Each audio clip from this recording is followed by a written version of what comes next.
Hey everyone, it's Susan Pierce Thompson and welcome to the weekly vlog. So just a couple of days ago, I was on the phone for several hours with my Bright Lifers community. And Bright Lifers are people who've been through the boot camp and decided to join what comes after that in Bright Line Eating Land, which is Bright Lifers. And it's an annual program, and we have a lot of things that we provide for our Bright Lifers. It's really community-based. And twice a month, I hop on the phone and do a coaching call. People write in with their questions. And this woman wrote in saying, I had gastric bypass surgery long before Bright Line Eating, and I'm feeling isolated in Bright Line Eating, feeling like I'm the only one who's had gastric bypass. I feel some shame about this, and I feel isolated. And I'm wondering if there are other people, if I belong here, if the goals are the same for someone with gastric bypass. And I talked with her for quite some time, and we have a few people in Bright Line Eating who work for Bright Line Eating whose job is to help with outreach and connect people and coach people. And Marianne Marsh is one of those people, and she spoke with this woman and connected her up with some other people who'd had gastric bypass. It was a big awareness for me. It was a big aha moment because I coach people all the time in Bright Line Eating who've had gastric bypass. I know my coaches do too. It's something we're very familiar with. And it honestly was stunning to me that someone who'd had gastric bypass would feel alone or isolated, because I myself am just so aware of how numerous people who've had gastric bypass are in Bright Line Eating. And she pointed out, well, there's no boot camp videos on it. You've never done a vlog on it. Like, how would I know that there are so many other people? And I thought, she's so right. She's so right. So I said, you know what? I'm going to do a vlog on that. And she said, that would be so nice.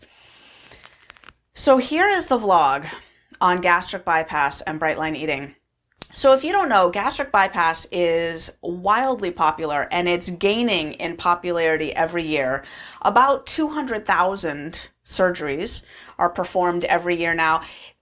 In 2017, it was actually 228,000 surgeries, up from 200,000 or like 196,000 in 2015. So they're on the rise, and a lot of physicians are recommending them, not only because there doesn't seem to be anything out there that helps people lose weight sustainably, but also because gastric bypass has these funny other benefits, like helping with type 2 diabetes, for example. There seems to be something about cutting into the digestive tract. Now, I don't know if you know this, but the digestive system is actually lined with brain cells, neurons. This is something we just learned, not that long ago. There's actually, like a huge amount of the dopamine and serotonin in the body is actually not in the brain. It's in the gut. So bizarre.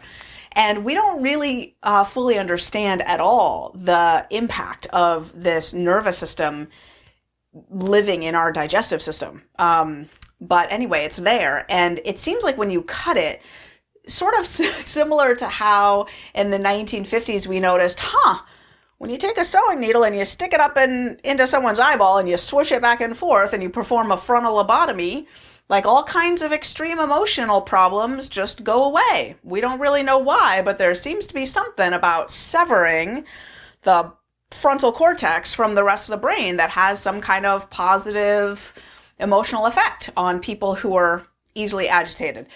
It kind of reminds me of that, the sort of state of the science, right? Like we're just like, we just cut the stomach and we don't know why, but lots of type 2 diabetes goes away. So anyway, the numbers are as follows. About 200,000 surgeries are happening each year. The way they define success with gastric bypass is not helping people get down to a right-sized body. Doctors are very explicit with their patients that they should not expect to get thin from gastric bypass surgery. It almost never happens. It's very rare. What doctors say is the goal is to help you lose half of your excess weight. So if you're morbidly obese and you've got 200 pounds to lose, you should expect ideally to lose 100 of those 200 pounds that you have to lose, right?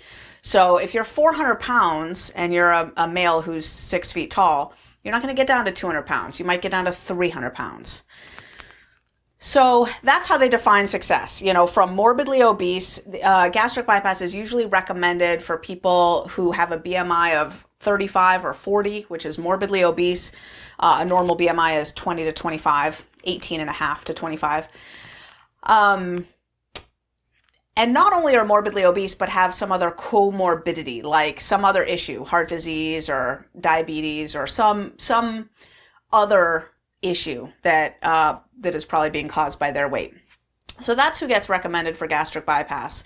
And that's how they define success with gastric bypass. Now, how are they doing with that goal of getting people to lose half of their excess weight? The answer is that about 5 years out from surgery, they have about a 50 to 60% success rate with that goal of just getting people down, losing half of their excess weight. About 5 years out, roughly 50-50, maybe 60% are successful, something like that.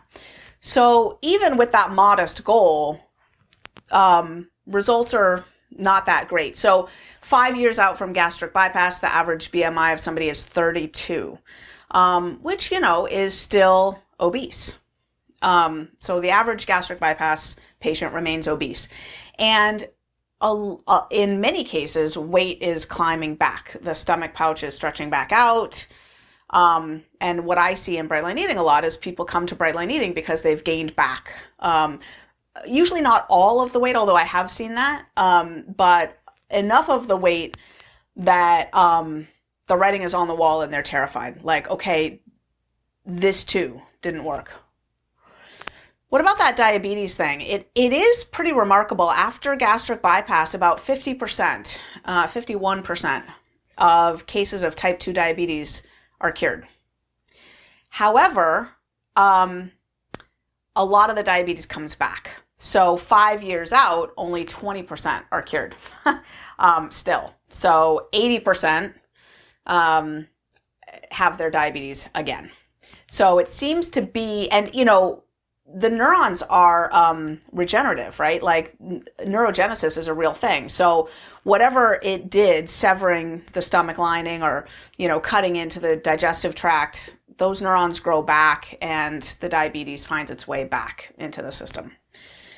I hear a lot of people who come to Bright Line Eating from gastric bypass talking about how gastric bypass doesn't address the food addiction. Like it doesn't deal with the underlying issue. And my understanding of the counseling that people get before gastric bypass is that they're very clear about that, that you are going to have to eat differently and you are going to have to change your lifestyle, that this will provide some support in that direction, but you are going to have to, fundamentally live differently if you want to keep this weight off. And, some support is provided for that. I know there are support groups and so forth. A lot of people come to Bright Line Eating after gastric bypass. It's pretty common. And in Bright Lifers, we have a pretty large community now, thousands of people, and we're creating special interest groups for people with backgrounds that really benefit from receiving more specific targeted support. So for example, men, because Bright Line Eating is largely female, and men really benefit from having their own group to discuss things in. People coming from bigger numbers, the journey is different in certain key ways. When you're going to be on weight loss for a year or 2 or 3, it's a different, when you've got that kind of distance to travel, the journey is different. And when you know what it's like to really come from bigger numbers, there are different challenges that come with numbers like that. So we've created a special interest group there, one for eating disorders. So we have several of them, and we're soon going to be creating one for people who've had gastric bypass so that people who come from that background can get really targeted support. Myself and my coaches, we've gotten really good at working with people with gastric bypass. If you've read the Bright Line Eating book and you've had a gastric bypass surgery, I'm just going to share with you in this vlog some of the recommendations that we routinely make in terms of the food plan, because Shifting your digestive system that way does create challenges long term, challenges with nutrient absorption, challenges with digestion. It's a big rearrangement for the digestive system. So what we recommend to people, for example, is just be careful with vegetables. If you've had gastric bypass, you already know this. You know that vegetables can be problematic. So we recommend trimming the number of vegetables, just the quantity, just shrinking it down a little bit. Also, cooked vegetables seem to work better than raw vegetables, just in terms of bulk. If you're really having a hard time, even pureeing your vegetables can be a good idea. There's also some differences with protein. So if you're an omnivore and you eat meat, you're going to find that it's better to really slow cook the meat until it's really soft. Think sort of pot roast, as opposed to grilled white chicken breast, right? Which is dry, and that's not going to go down as well. So there are doctors that are recommending protein shakes, both for the extra nutrients, the vitamin supplements and so forth. In Bright Line Eating, we tend to caution people to avoid shakes and powders of all kinds, but gastric bypass is one exception to that. If you find that the protein shakes are really helping you and they are recommended by your doctor, we don't necessarily caution that you eliminate those. If they're working for you, they're working for you. That can be fine. And then, of course, breaking up the meals. You might not just be able to eat the bulk of food that you would need to eat in order to get down 3 meals a day. So maybe 4 meals a day, maybe even 5 might be what you find you need to do in order to help with digestion, just to have the meals be the size that your system can tolerate. We don't tend to, we don't have one gastric bypass recommendation because it really varies. Depending on when your surgery was, how long ago it was, you might find that you can do the Bright Line Eating weight loss food plan just fine. I've seen that. I've seen people just need to trim back the ounces of vegetables at dinner by, say, 4 ounces, and then they're fine. I've seen everything from that to, needing 5 meals a day and all the vegetables pureed. It really depends on how recently your surgery was and how your digestive system is healing and how much your stomach pouch has stretched back out. And there's a lot of factors. So what we like to do is kind of start with the Bright Line Eating food plan and then modify from there and do what you need to do in order to be comfortable. But, I wanted to record this vlog because it's really important to me that people not feel alone in Bright Line Eating. And it's so easy to feel alone in Bright Line Eating because food addiction is a disease of isolation. That's a line from the literature of a 12-step food program, and I find it to be really true. Food issues are inherently incredibly isolating. Addiction in general is inherently incredibly isolating, and even if you don't identify as a food addict, the forces of feeling ashamed about the way you eat, feeling different about the way you eat, wanting to hide and close the curtains and not answer the phone and just eat. It's a very isolating phenomenon. Eating excess food in general is an isolationist experience. And I find that the isolator in each of us is often the number one thing that we need to come to grips with, to befriend, to get curious about. I was going to say to battle. And I'm learning as I get to know the parts of myself that I don't battle with my parts anymore. I have an isolator inside of me, and I don't want to so much battle her as understand how she's trying to help me, right? She feels that it's more comfortable and more safe to be alone with my food. And anything in me that tells me that I'm different, that I don't belong, that nobody really understands the way my relationship with my food works is going to profoundly impact my Bright Line Eating journey. For me these days, it's that I'm different because I'm the head of Bright Line Eating. You don't understand what I go through trying to shoulder the load of this movement and blah, blah, blah. It's a very powerful line that my saboteur feeds me. That I'm different and I'm isolated and I can't lean on this community because it needs me to be strong and be the leader and blah, blah, blah, blah, blah. We all have our way. that we feel different and alone. You probably have your way. I invite you to think about it. Like, what is the line that your isolator feeds you that tells you that you're different and special and separate and you don't quite belong in this community the way other people do? I'm just curious what your isolator tells you.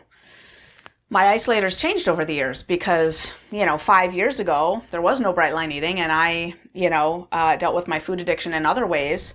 And then I had other stories about how I was different. So the isolator shifts a little bit based on current conditions. But if you've had gastric bypass, I wanted to shoot this vlog so that you feel a little bit less alone, so that you know that there are others in Bright Line Eating.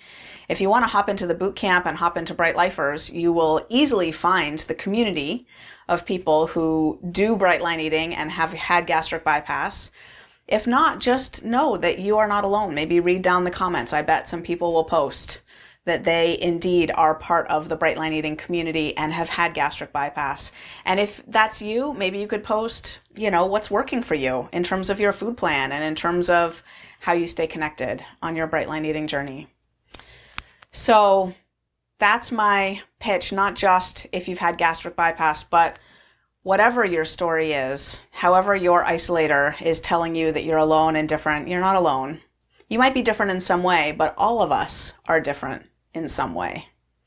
And you belong. And I love you. And I'll see you next week.